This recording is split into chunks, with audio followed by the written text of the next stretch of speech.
बिस्मिल्लाहिर्रहमानिर्रहीम। अस्सलाम वालेकुम नाज़रीन, आप यूट्यूब चैनल देख रहे हैं। मैं इमरान खान हूँ। इमरान खान साहब की जान एक बार फिर ख़तरे में है। कुछ अहम खबरें हैं इमरान खान साहब के हवाले से मैं आपके साथ शेयर कर देता हूँ। एक तो सबसे पहले आप ये जहन में रखें कि मरियम नवाज़ ने और उनके मीडिया सेल ने और उनकी पार्टी के अहम लोगों ने इमरान खान साहब को माजी में पहले फितना करार दिया, उसके बाद उनके बारे में कुछ वीडियोज़ बनाई, एक मखसूस प्रोपेगेंडा किया गया और फिर उन्हें जान से मारने की धमकियाँ भी दी गई। फिर हमने देखा कि इमरान खान साहब पे गोलियाँ चल गई और आज तक उन्हें इंसाफ नहीं मिला। इमरान खान साहब की जान को अल्लाह रब्बुल इज़्ज़त ने बचाया था, वैसे वही पैदा करने वाला और वही बचाने वाला है, लेकिन बाल बाल इमरान खान साहब बचे थे। अब मरियम नवाज़ ने एक मरतबा फिर धमकी दी है। मैं उनके अल्फाज आपको बता देता हूँ। मरियम नवाज़ ने कहा कि मैं ये पेशगोई करके जा रही हूँ कि ये फितना भी ख़त्म हो रहा है और इस फितने की फितनाबाजी भी ख़त्म हो रही है। तो ये मरियम नवाज़ साहिबा ने कहा और एक मरतबा फिर इमरान खान साहब को जान से मारने की धमकी दी है। ये वज़ीर आला पंजाब है। याद रखिएगा कि जाली वज़ीर आला पंजाब मरियम नवाज़ है। ये इलेक्शन हार गई थी, खुद भी अपना इलेक्शन महर शराफत अली से हार गई थी और पंजाब में ये अकलियत में है। ये बहुत थोड़ी सी सीटें जीते थे, लेकिन इनके वालिद ग्रामी की ख्वाहिश के ऊपर इनको वज़ीर आला पंजाब बनाया गया है। अब इमरान खान की जान एक बार फिर ख़तरे में है और पहले भी इमरान खान को कत्ल करने की कोशिश 2 मरतबा हो चुकी है। इमरान खान साहब के बकौल ख़ुद वो कह रहे हैं कि उनकी जान खतरे में है और इस वक्त वो पंजाब की एक जेल में कैद है और पंजाब की वज़ीर आला की जानिब से एक ऐसा स्टेटमेंट इंतहाई खौफनाक है। इमरान खान साहब की फैमिली, इमरान खान साहब की पार्टी, वो ये बार बार बता चुके हैं कि जेल में इमरान खान के साथ इंतहाई बदसलूकी की जा रही है। अब वज़ीर आला खैबर पख्तूनख्वा, पाकिस्तान तहरीक इंसाफ और इमरान खान साहब की फैमिली की ये जिम्मेदारी है कि वो वकला के ज़रिए से आला अदलिया से रुजू करें और बताएं कि जिस जेल में इमरान खान साहब कैद हैं वहाँ पे उनकी जान को ख़तरा है, क्योंकि उस सूबे की वज़ीर आला ने ये ओपनली कह दिया है। अब बजाय इसके कि इमरान खान साहब को इस सूबे की जेल में रखा जाए, मेरे ख्याल में उनका सूबा तब्दील किया जाना चाहिए और खैबर पख्तूनख्वा भी हो सकता है, कोई और सूबा भी हो सकता है, लेकिन इमरान खान को वैसे रिहा ही किया जाए तो ज़्यादा बेहतर है, क्योंकि निज़ाम इमरान खान से लड़के देख चुका है और निज़ाम को बुरी तरह शिकस्त हुई है, लेकिन इमरान खान हार नहीं मान रहा है। मिसाल के तौर पर इमरान खान साहब का आप कल वाला स्टेटमेंट देख लीजिए कि कल ही इमरान खान साहब ने कहा कि मुझे मिलिट्री कोर्ट में ले जाओ या जहाँ मर्जी ले जाओ, एक कदम भी अपने मौक़िफ़ से पीछे नहीं हटूंगा, अवाम के हुकूक और जमहूरियत के लिए मैं डटा रहूँगा, कोई डील नहीं होगी, ये इमरान खान साहब ने कहा। फिर इमरान खान साहब ने यह भी कहा कि जानवरों को भी ऐसे नहीं रखा जाता जैसे मुझे रखा गया है।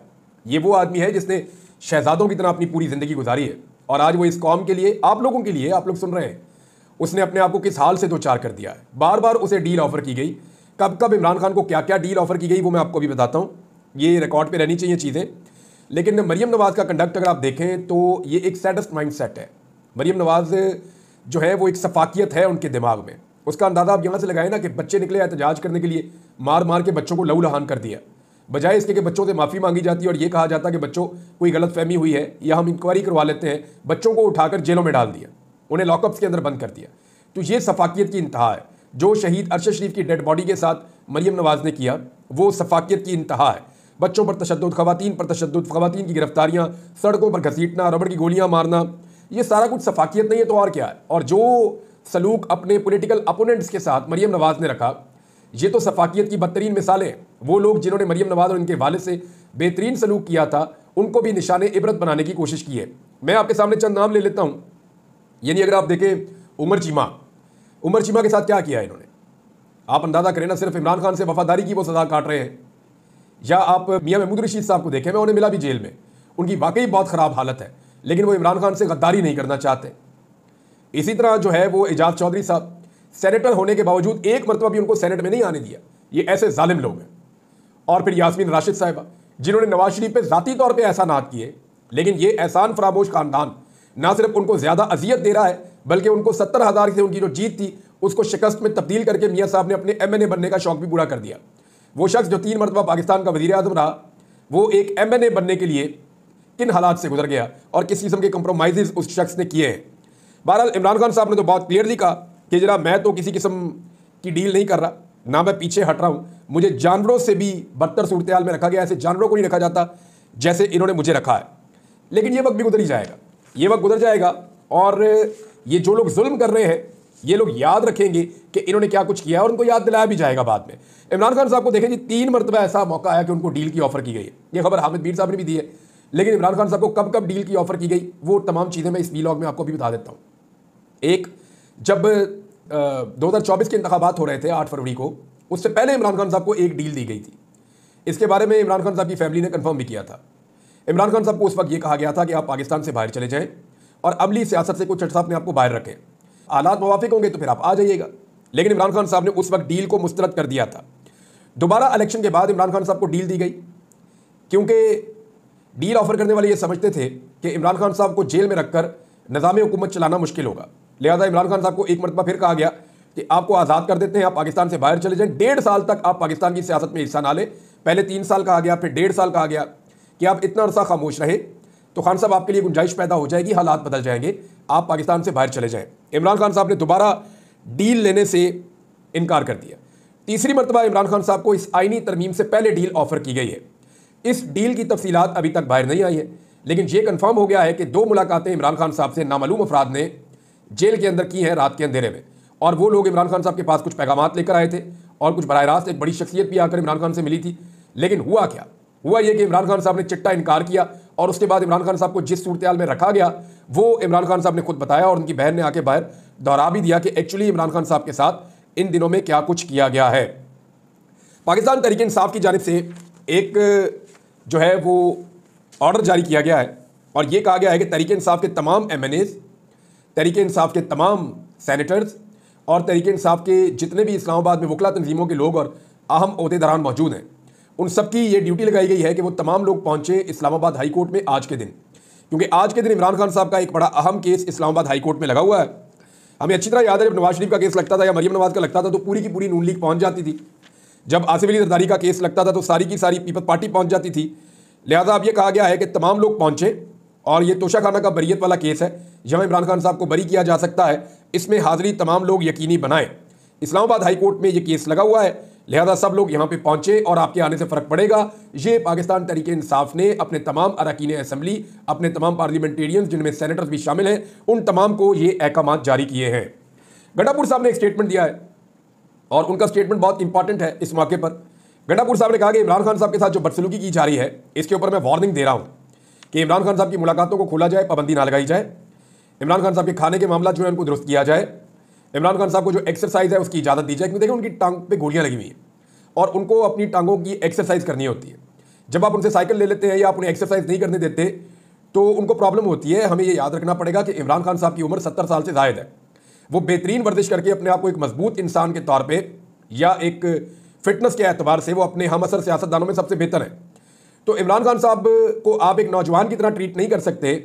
उनकी कुछ मजबूरियां भी हैं, उनकी उम्र भी ज़्यादा है, उन्हें गोलियां लगी हैं हाल ही में, लिहाजा उन्हें एक्सरसाइज की ज़रूरत है।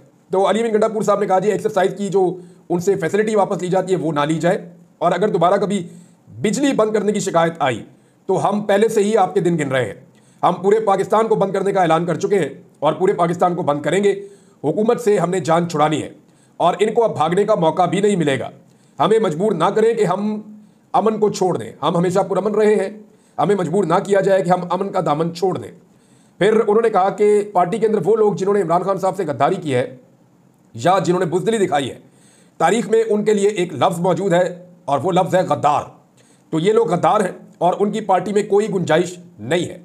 अब पार्टी में कमज़ोरों, गद्दारों और बुज़दिलों की कोई ज़रूरत नहीं है। पार्टी में बहुत सारे बहादुर लोग आ चुके हैं, वही पार्टी का मुस्तकबिल है, वो पार्टी को संभालेंगे। अली अमीन गंडापुर साहब ने ये अनाउंसमेंट की है और ऐसे मौके पर की है जब इमरान खान साहब की जान जेल में ख़तरे में है। नाज़रीन, फस्तायत का सिलसिला अभी रुका नहीं है। इससे पहले कि मैं सुप्रीम कोर्ट ऑफ पाकिस्तान में कुछ खबरें हैं वो आपके साथ शेयर करूं, लेकिन एक चीज़ मैं आपको बताता हूं कि F7 में हाजी इम्तियाज़ MNA, ये वो MNA है जिन्हें पहले गिरफ्तार भी किया गया। इनकी बुजुर्ग वालिदा का स्टेटमेंट भी आया था। पहले इनके जो भाई हैं एजाज चौधरी वो MNA थे, इस मरतबा ये MNA बने हैं और इन्होंने सबसे ज़्यादा वोट इमरान खान साहब की सीट के बाद 2 लाख से ज़्यादा वोट इन्होंने हासिल किए हैं। अब हाजी इम्तियाज़ साहब पे इतना गुस्सा है कि इन्होंने एक वोट नहीं डाला। इनका इस्लामाबाद F7 में घर है, उसके ऊपर बुलडोज़र चलवा दी गए हैं। घर का एक हिस्सा जो है उसको गिराया गया है। CDA का ये कहना है कि जनाब ये गलत बनाया था। तो क्या आज तो नहीं बनाया था, कई सालों से अगर गलत था तो था, पहले तो नहीं गिरा रहे थे। लेकिन अब गुस्सा निकाला जा रहा है और गुस्सा उतारा जा रहा है। इसकी 2 वजूहत हो सकती है कि सिस्टम ये बताना चाहता है कि अगर हमारे साथ गद्दारी करोगे तो हम किस हद तक जाएंगे, और दूसरी वजह यह हो सकती है कि सिस्टम ये बताना चाह रहा है कि अभी हमने 27वीं तरमीम भी लेकर आनी है, लिहाजा 27वीं आईनी तरमीम में या तो हमारे साथ खड़े हो जाओ, नहीं तो हम मजीद नुकसान भी करेंगे, मजीद नुकसान बर्दाश्त करने के लिए तैयार रहो। 27वीं आईनी तरमीम क्यों लानी पड़ रही है, इस पर कुछ टेक्निकल चीज़ें हैं, वो मैं आपके साथ अगले वीलॉग में ज़रूर शेयर करूँगा। लेकिन एक चीज़ मैं आपको बता देता हूँ कि 26वीं आईनी तरमीम में कुछ गलतियां हुई हैं इस हुकूमत से, क्योंकि जल्दबाजी में हुई। वैसे भी प्रोफेशनल लोग नहीं है जिन्होंने ये आईनी तरमीम बनाई, ये तो लाकर सिर्फ हुकूमत के हाथ में दी गई थी कि जनाब इसको पास करवा दें, तो हुकूमत ने उसको पास करवा दिया। मौलाना साहब ने उसमें से कुछ चीज़ें निकाल दी और कुछ चीज़ें जो फ़ायदेमंद थी वो उसके अंदर रहने दी। तो मौलाना साहब के लिए फ़ायदेमंद थी, अदलिया के लिए या पाकिस्तान के लिए या आइन के लिए नहीं थी। तो अब ऐसा है कि ये आईनी तरमीम तो होगी। अब मुझे याद आ गया कि शाहिद खकान अब्बासी साहब ने बताया कि माजी में भी ना, जब नवाज शरीफ के बाद 2/3 अक्सरियत हुआ करती थी, उस दौर में भी एक आईनी तरमीम लाई जा रही थी। 17-18 अरकान खड़े हुए, उन्होंने उठ के तारीफों के पुल बांध दिए, मियाँ साहब कमाल कर दिया, मियाँ साहब ये कर दिया, मियाँ साहब वो कर दिया। तो उन्होंने कहा जी, हमने पूछा उन लोगों से, आपने आईनी तरमीम पढ़ी है जो आप तारीफें कर रहे हैं? तो उनमें से किसी ने भी नहीं पढ़ी हुई थी।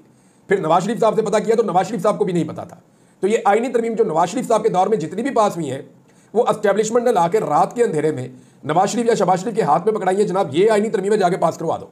और इन्होंने हमेशा अच्छे बच्चों की तरह वो आईनी तरामीम पास करवाई हैं। अब ये बात शाहिद खकान अब्बासी साहब ने बताई है। बहरहाल 27वीं आईनी तरमीम का मामला आगे बढ़ेगा तो आपको बताएंगे। पाकिस्तान तहरीक इंसाफ ने 8 तारीख को यानी 8 नवंबर को पेशावर में पहले तगड़े और बड़े जलसे का ऐलान कर दिया है। तहरीक इंसाफ दोबारा से क्या एक मोमेंटम बना पाएगी? क्या तहरीक इंसाफ दोबारा से अपनी पार्टी को उसी तरीके से आगे बढ़ा पाएगी जैसे अगस्त में जो एहतजाज शुरू हुआ था, तो वो अक्टूबर आते आते बहुत ज़्यादा पीक पे चला गया था। यानी वो 2 माह लगे थे, लेकिन 2 माह के अंदर एक अच्छा खासा तहरीक का मोमेंटम बन गया था। तो क्या तहरीक इंसाफ दोबारा बना पाएगी? इसके लिए आपको थोड़ा वेट करना पड़ेगा। लेकिन तहरीक इंसाफ में इस वक्त कुछ नकब लगाने की तैयारी है। बहुत सारे ऐसे लोग जो पाकिस्तान तहरीक इंसाफ को छोड़ गए थे। लेकिन मैं आपको क्लियर करता हूँ, कोई भी तहरीक इंसाफ को छोड़ना तो नहीं चाहता था। क्या फवाद चौधरी ने, अली जैदी ने, इमरान इस्माइल ने, असद उमर ने, इन्होंने तहरीक इंसाफ खुशी से छोड़ी थी? भाई इनमें से कोई भी तहरीक इंसाफ को छोड़ना नहीं चाहता था। लेकिन ये कमज़ोर लोग थे, बेचारे पढ़े लिखे लोग थे, वो मम्मी डैडी किस्म के लोग थे, ये नहीं खड़े हो पाए। जब इनके ऊपर सख्ती आई तो ये टूट गए। तो पहले एस्टेब्लिशमेंट ने ज़बरदस्ती इन लोगों से पार्टी छुड़वा दी। अब जो मजबूत लोग थे, जिन्होंने एस्टेब्लिशमेंट का जुल्म बर्दाश्त किया, जिन्होंने फसायत बर्दाश्त की, जिन्होंने डंडे खाए, जिन्होंने मुश्किल हालात देखे, जो लोग अगवा भी हुए, जो लोग गिरफ्तार भी हुए, अब वो लोग तो इनसे आगे निकल गए ना, ऑब्वियसली निकल गए। ये तो नहीं हो सकता कि ये लोग वापस आके उनकी जगह ले लेंगे। तो पॉलिटिकल पार्टी के अंदर तो पुराने वर्कर की बड़ी इज्जत होती है, और जिसने मार खाई हुई उसकी बहुत इज्जत होती है। और जो मुश्किल वक्त में छोड़कर चला जाए तो अच्छे वक्त का साथी जो है उसकी वो पॉलिटिकल इज्जत नहीं होती। बहरहाल एस्टेब्लिशमेंट ने पहले जिन लोगों से जबरदस्ती पाकिस्तान तहरीक इंसाफ छुड़वाई थी, अब एस्टेब्लिशमेंट उन लोगों को पाकिस्तान तहरीक इंसाफ में वापस लाना चाहती है। क्योंकि एस्टेब्लिशमेंट को इस बात का आइडिया हो गया है कि पाकिस्तान तहरीक इंसाफ तो खत्म हो नहीं रही, इमरान खान को माइनस करते करते हम खुद माइनस होते चले जा रहे हैं। तो ऐसे में अपने बंदे वापस पाकिस्तान तहरीक इंसाफ में शामिल करवाए जाएं।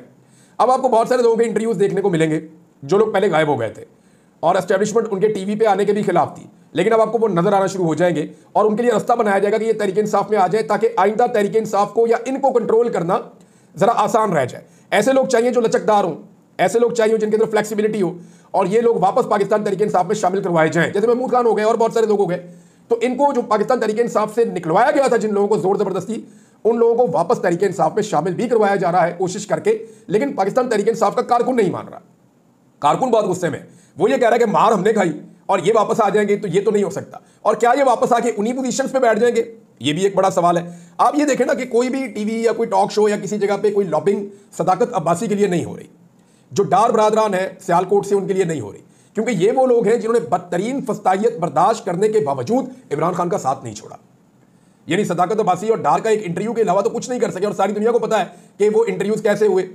वो जिन सहाफियों ने इंटरव्यू लिए वो सारी जिंदगी शीशे में पता नहीं अपनी शक्ल कैसे देखेंगे, जितना जुल्म उन्होंने किया कि गिरफ्तार आदमी को पकड़ के लाया जा रहा है, लाके बिठाया जा रहा है, बैठ के ये इंटरव्यू ले रहे हैं, इन्हें शर्म भी नहीं आई और उन्होंने ये काम कर दिया। बहरहाल सदाकत अब्बासी के लिए, डार बरादरान के लिए वो मामला नहीं है जो बाकी लोगों के लिए मामला है। अब इन लोगों को क्यों शामिल करवाया जा रहा है? ताकि इनके जरिए से तहरीक इंसाफ को फ्यूचर में अंगेज किया जा सके। वो तहरीक इंसाफ के अंदर से वो सारे लोग निकल गए हैं जो कंप्रोमाइज थे, अब वो लोग मौजूद हैं जो मजबूत हैं, और वो भी एक दूसरे में शक करते रहते हैं कि कोई कंप्रोमाइज तो नहीं है। देखें ना, दूध का जो जला हुआ होता है ना, वो छाछ भी फूक फूक के पीता है। तहरीक इंसाफ को इतना धोखा मिला, ऐसे ऐसे लोग तहरीक इंसाफ को छोड़ गए। यानी असद उमर आप नाम ले लें, कोई सोच भी नहीं सकता था, और बहुत सारे नाम है। ऐसे ऐसे लोग तहरीक इंसाफ को छोड़ गए मुश्किल वक्त में कि आज, और ऐसे लोग खड़े हो गए जिनका कोई तवक्कुई नहीं कर सकता था। तो आज पाकिस्तान तहरीक इंसाफ का वर्कर या तहरीक इंसाफ के रहनुमा एक दूसरे को ऐसी नजर से देखते हैं कि पता नहीं कब वक्त आए और कौन हमें छोड़ जाए। लिहाजा अब ये चीजें जो है वो आने वाले दिनों में और क्लियर होती चली जाएंगी। एक और खबर जो अदालत से है वो ये है कि 2 एडहॉक जजेस जिन्हें काजी फायद ईसा साहब लाए थे अपनी ख्वाहिश पे, उनमें एक मजर आलम मियां खेल और दूसरे जस्टिस तारिक मसूद, इन दोनों को फुल कोर्ट के इजलास में शरीक नहीं किया गया। ये छोटी बात नहीं है। ये बड़ी बात है। ये 2 जजेस को काजी फायद ईसा साहब अपनी मर्जी के 2 जज लेकर आए थे ताकि सुप्रीम कोर्ट में काजी साहब की अक्सरियत वापस आ सके। लाने तो 4 थे लेकिन 2 आ गए थे। तो अब मामला यह है कि फुल कोर्ट के इजलास में इनको नहीं बिठाया गया। इसका मतलब है कि सुप्रीम कोर्ट ऑफ पाकिस्तान का जो मूड है वो नहीं है जो काजी फायद ईसा का था। और काजी फायद ईसा साहब ने मुनीब अख्तर साहब को जिन एतराज़ात के साथ हटाया था उन एतराज़ात को भी रद्दी की टोकरी में डाल दिया है जस्टिस याया अफरीदी ने। फिलहाल तो ये चल रहा है। मैं आपको फिर कहूंगा कि अभी भी जस्टिस याया अफरीदी साहब के बारे में किसी नतीजे पर आप नहीं पहुंच सकते जब तक कि वो पाकिस्तान की आवाम का बैंडेड पाकिस्तानियों को वापस नहीं दे देते। आज के अहम दिन में सुप्रीम कोर्ट बार एसोसिएशन का इलेक्शन हो रहा है और वहां पाकिस्तान तहरीक इंसाफ ने जो मुनीर काकड़ साहब हैं उनके पैनल को वोट देने के लिए कहा है। लिहाजा एहसन भून साहब ने और आजम नज़ीर तारड़ साहब ने जो आइन के साथ किया, जो सुप्रीम कोर्ट के साथ किया, उसके बाद तो मुझे नहीं लगता कि इनको वोट डालना चाहिए। वकला को अपनी ज़मीर की आवाज़ के मुताबिक वोट डालना चाहिए। अपने ज़ाती ताल्लुकात, अपने पुराने ताल्लुकात और ज़ाती मफादात को एक साइड पे रखें। पाकिस्तान के लिए, आइन के लिए और अदलिया के लिए अपना वोट कास्ट करें। नाज़रीन, कुछ जजेस के हवाले से बड़ी खौफनाक कंपेन तैयार हो रही है। ये कंपेन क्या है, इसको कब और कैसे लॉन्च किया जाएगा, ये चीज़ें मैं आपको बताऊंगा अगले वीलॉग में। अब तक के लिए इतना ही। अपना ख्याल रखिएगा, अपने इस चैनल का भी। अल्लाह हाफिज़।